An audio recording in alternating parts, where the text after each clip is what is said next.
নমস্কার। আজকে বলবো সূর্যগ্রহ ট্রানজিট নিয়ে। প্রত্যেক মাসেই কিছু না কিছু গ্রহ ট্রানজিট হয়। সূর্যগ্রহ কিন্তু ট্রানজিট হয়। প্রতি মাসে সূর্যগ্রহ কিন্তু ট্রানজিট হয়। এই মাসে সূর্যগ্রহের ট্রানজিটটা খুব ভাইটাল। কেন? সূর্যগ্রহ মকর রাশিতে যখন ট্রানজিট হবে তখন কিন্তু মকর সংক্রান্তি। এই মকর সংক্রান্তি যখন হবে সূর্যগ্রহ তার শনির সাথে জুতি তৈরি করবে এবং সেখানে বুধ গ্রহ বসাতে সূর্য শনি বুধ জুতি তৈরি হচ্ছে। এই নিয়ে আমি অলরেডি প্রোগ্রাম দিয়েছি সূর্য শনি বুধের জুতিতে কোন কোন রাশির জন্য ভালো মন্দ। আজকে বলো সূর্যগ্রহ শুধু ইন্ডিভিজুয়াল সূর্যগ্রহ ট্রানজিটে শনির সাথে জুতি তৈরি হচ্ছে তখন কোন কোন রাশির সাথে এই রাশির জন্য একটু সতর্কতা অবলম্বন করতে। এবার এখানে কিছু কথা বলে নিই। এই যে গ্রহ রাশির ট্রানজিট, আমি সবসময় বলি যে খারাপটা যখন বলবো কোনো গ্রহের ট্রানজিটে কোনো রাশির জন্য খারাপ, আপনারা সেটাকে খুব একদম ফাইনালিস্ট ধরে নেবেন না। কেন ধরে নেবেন না? মনে করুন এই রাশিটাই আবার বলছি কোনো একটা গ্রহ ট্রানজিটে এই রাশিটার ভালো সময় আসছে, তখন এই যে খারাপ আর ভালো কম্বিনেশনে যেমন 50-50 হয়ে যায়, অর্থাৎ সমসম হয়ে যায়। না খারাপ হবে খুব, না খুব যে ভালো হবে, সেটা তখন একটা মিডিয়াম পোর্শনে চলে আসে। তার জন্য তো ভয় পাওয়ার কিছু নেই। আর যদি দেখুন কোনো 2-3টে একসাথে গ্রহ ট্রানজিট হচ্ছে তখন কোনো একটা রাশির সব ক্ষেত্রেই ভালো বলছি, তখন সেটা ভালো কিন্তু সাকসেসটা এসে যায়।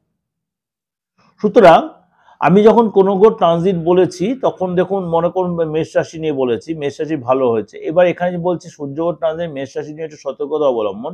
তাহলে কি হবে? আপনাকে সতর্কতা অবলম্বন করে আপনি খুব যে খারাপ সিচুয়েশনের মধ্যে তা কিন্তু নয়। সেটা নিয়ে একটু আপনার কাছে আগে, কারণ আমি এই ধরনের কথা আমি সবসময় ট্রানজিট আগে বলিনি। যারা আমার নিয়মিত ভিউয়ার্স তারা কিন্তু জানে। যারা যে নতুন শুনছেন তারা একটু একটু কনফিউজড হয়ে যাবেন যে সূর্যের ট্রানজিটটা আমাদের এত খারাপ হবে, তা নয়। কখনোই এটা ভাববেন না। সতর্কতা অবলম্বন করতে হবে। চলুন তাহলে জেনে নিই কবে সূর্যগ্রহ ট্রানজিট হচ্ছে, কখন হচ্ছে এবং কোন কোন রাশির জন্য এই সতর্কতা অবলম্বন করতে হবে। প্রথমেই বলি 14ই জানুয়ারি। 14ই জানুয়ারি সূর্যগ্রহ তার ট্রানজিট করছে মকর রাশিতে।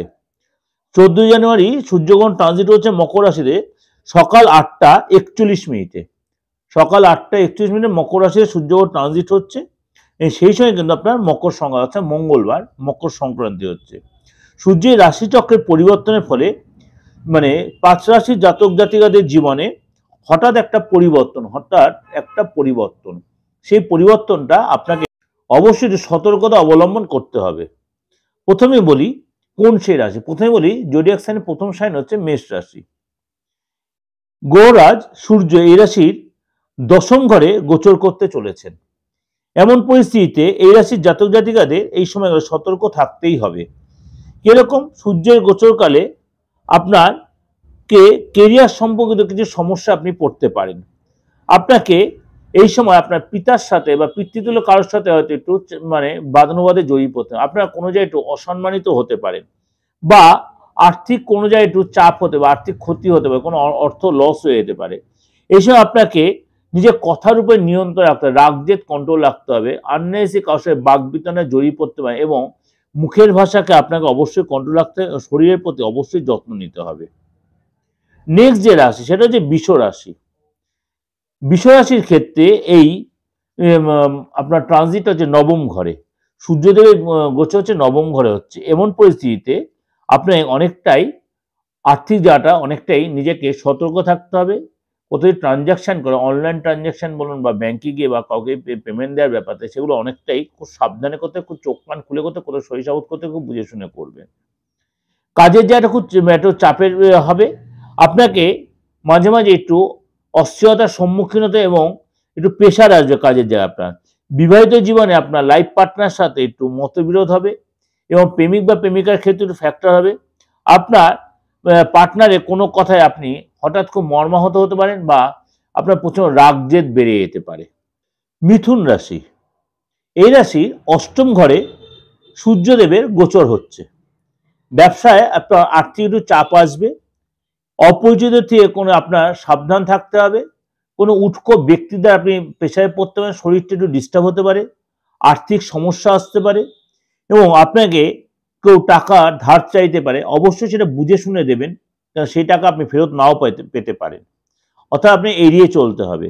এসব আপনি কর্মক্ষেত্রে মানসিক চাপের সম্মুখীন হতে পারেন এবং এই সময় আপনার কারোর কাছে আপনি নিজেও চেষ্টা করবেন টাকা ধার না নিতে বা কোনো লোনে না জর্জরিত। এই সময় কিন্তু সেই লোন নিলে আপনি শোধ করতে একটু চাপ হবে আপনার।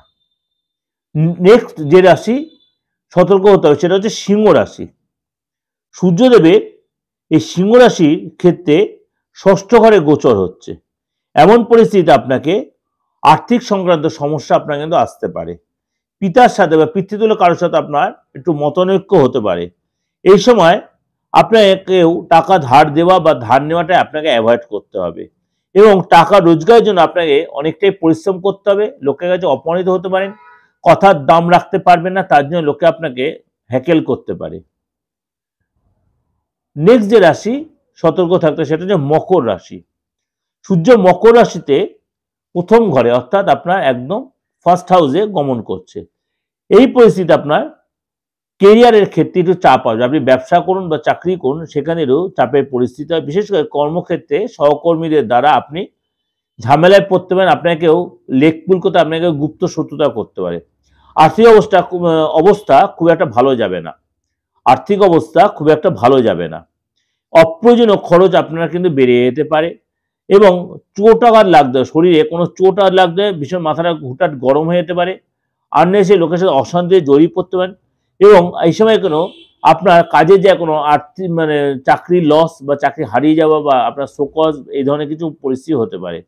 পরিবারে কোনো ধরনের বাঘ বিতণ্ডে আপনি জড়িয়ে পড়তে পারেন, বাঘ বিতণ্ডায়, এবং আপনার ল্যান্ড রিলেটেড বা জমি সংক্রান্ত কোনো ঝামেলা কিন্তু আপনার এসে যেতে পারে। এগুলো সবকটা আপনাকে একটা ওভারঅল আপনাকে আমি একটা করলাম, প্রেজেন্ট করলাম। এটাই যেন আমি বলে দিলাম একটা কথাই, যে আদার্স যে গ্রহশীল ট্রানজিট বা এই সূর্যগ্রহের ট্রানজিট নক্ষত্র চেঞ্জ, এটাও কিন্তু এখানে এফেক্ট হয়। আমি পরের প্রোগ্রামে দিচ্ছি নক্ষত্র চেঞ্জটা, অবশ্যই সেটা কিন্তু আপনারা এখানে ট্যালি করে দেখতে পারেন। এর সাথে বার্ষিক রাশিফল দেখুন, সাপ্তাহিক রাশিফল দেখুন, মাসিক রাশিফল দেখুন, তাহলে দেখুন আরও আপনার কাছে কনসেপ্টটা ক্লিয়ার হয়ে যাবে। এরকম প্রোগ্রাম দেখার জন্য অবশ্যই আমার চ্যানেলটা জুড়ে থাকুন, আমার সাথে থাকুন। আমার দিগদর্শন চ্যানেলে আরও অনেকগুলো চ্যানেল আছে। প্রত্যেকটা প্রোগ্রাম আপনার বাস্তবিক প্রোগ্রাম আপনি আমার সাথে পাবেন এবং যোগাযোগ করতে হলে অবশ্যই আমার বুকিং নাম্বারে ফোন করে নেবেন। বুকিং নাম্বার হচ্ছে এই যে সামনেই রয়েছে, দেখুন ডেস্কে 8979 73325 9433960106। নমস্কার, ভালো থাকবেন।